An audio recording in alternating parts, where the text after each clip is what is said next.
హైదరాబాద్ నగరం తెలంగాణ రాష్ట్ర రాజధాని కాగా, దాని చరిత్ర చాలా గొప్పదైనది, విశిష్టమైనది.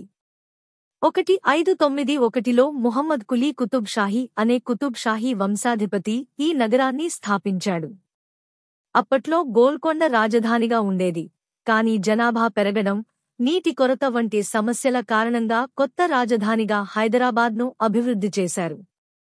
ఈ నగరానికి భాగ్యనగర్ అనే పేరు మొదట పెట్టినట్లు చరిత్రలో పేర్కొనబడింది.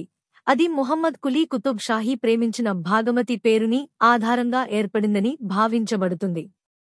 అనంతరం భాగమతికి ఇస్లాం మతంలో ప్రవేశించిన తర్వాత ఆమె పేరు హైదర్ మహల్గా మారింది. దాంతో నగరానికి హైదరాబాద్ అని పేరు పెట్టారు.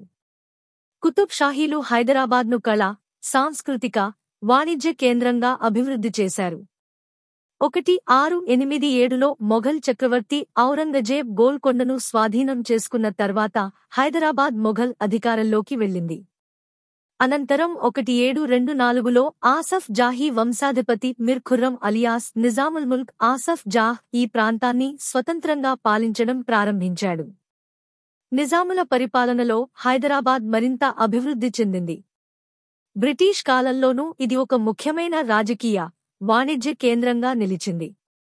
1948లో భారతదేశంలో హైదరాబాద్ను విలీనం చేశారు. తర్వాతి దశల్లో ఇది ఆంధ్రప్రదేశ్ రాజధానిగా కూడా ఉండగా, 2014లో తెలంగాణ రాష్ట్రం ఏర్పడిన తర్వాత హైదరాబాద్ కొత్త రాష్ట్రానికి రాజధానిగా కొనసాగుతోంది.